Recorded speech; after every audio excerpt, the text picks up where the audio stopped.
మేము చింతిస్తూ ప్రార్థిస్తున్నాం ప్రభా. అన్న మా మధ్య లేకపోవడం తీరని లోటే. మరి అన్న తండ్రి ప్రభా, ఈ మరణం దేవా క్రైస్తవులు ఉజ్జీవం తీసుకురావాలి. ఈ మరణం ద్వారా అనేకులు నిజాలు తెలుసుకోవాలి. ఈ మరణమే సాక్ష్యమే. మరి దేవా తన మరణమే సాక్షిగా తన తండ్రి ప్రభా ఆలోచనల్ని ప్రపంచ క్రైస్తవుల మదిలోకి తీసుకువెళ్ళేలా సహాయం చేయండి. తన తండ్రి క్రైస్తవ వీరుడు ప్రభా, ఇదిగో మీ పని నిమిత్తమే వెళ్ళి తండ్రి మృత్యువాత పడ్డారు, మీ సన్నిధి చేరారని మేము నమ్ముచున్నాం తండ్రి. మా మధ్యలో ఇలాంటి ప్రవీణ్ పగడాల అన్న లేకపోవడం మాకు తీరని లోటే. ఇలాంటి అన్నల్ని ప్రభా మా తరంలో వందల వేల కొలదిగా మీరు పుట్టించుదురు గాక అని ప్రార్థిస్తున్నాం. గొప్ప కార్యం మీరు జరిగించండి. ఈ మరణమే తండ్రి ప్రభా మరి క్రైస్తవ ప్రపంచాన్ని కదిలించింది. ఈ ఉద్యమమే క్రైస్తవ ప్రపంచంలో ఇలా ఉండు గాక అని ప్రార్థిస్తున్నాం.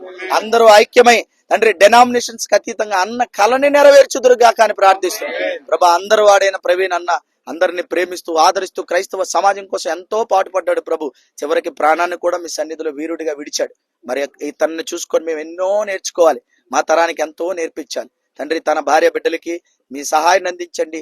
ఆ కుటుంబానికి మీ ఊరటనివ్వండి దేవా. మీ సహాయాన్ని అనుగ్రహి తన లేని లోటు తన కుటుంబానికి క్రైస్తవ ప్రపంచానికి తీర్చమని ప్రార్థిస్తూ కూడి వచ్చిన అందరినీ మీరు దీవించండి. బిడ్డలందరూ ఇలా ఉద్యోగంతో మీకు పని కొరకు విప్లవ వీరుల్లా పనిచేయలాగా ఆశీర్వాదాలు ఇమ్మని యేసు నామములో అడుగుచున్నాం తండ్రి, ఆమేన్. ప్రియమైన దేవుని వర్లరా, మరి ఈరోజు ప్రవీణ్ అన్న సమాధిది. ప్రవీణ్ అన్న మన మధ్య లేరు. మరి దుఃఖంతోనే బాధతోనే ఈ మాటలు నేను చెప్తున్నాను.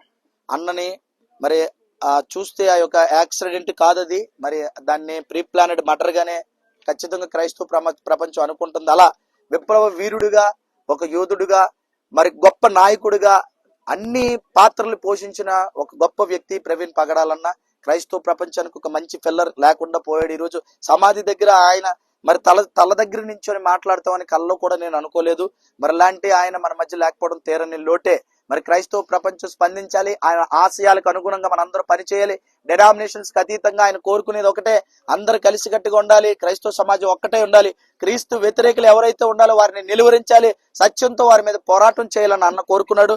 ఖచ్చితంగా క్రైస్తవ సమాజం ఇప్పటికైనా కళ్ళు తెరిచి ప్రతి సంఘం ముందుకొచ్చి, ప్రతి నాయకుడు ముందుకొచ్చి, ప్రతి సేవకుడు ముందుకొచ్చి ఐక్యతతో అజ్ఞానం మీద పోరాటంకి మరి ఆయన సమాధి దగ్గర, ఆయన మరి శిరస్సు దగ్గరే మీకు పిలిపిస్తున్నాను. ఖచ్చితంగా ఈ తరాన్ని మనం కాపాడుకుందాం. ముఖ్యంగా ఈ యొక్క మరణం మిస్టరీ వీడినంత వరకు కూడా మనం నిద్రపోకూడదు. ఈ మరణం మిస్టరీ వేడాలి. అన్న సమాధికి చేర్చిన మరి ఎవరైతే ఉన్నారో, ఒకవేళ ఉంటే వాళ్ళు కఠినంగా శిక్షింపబడాలి.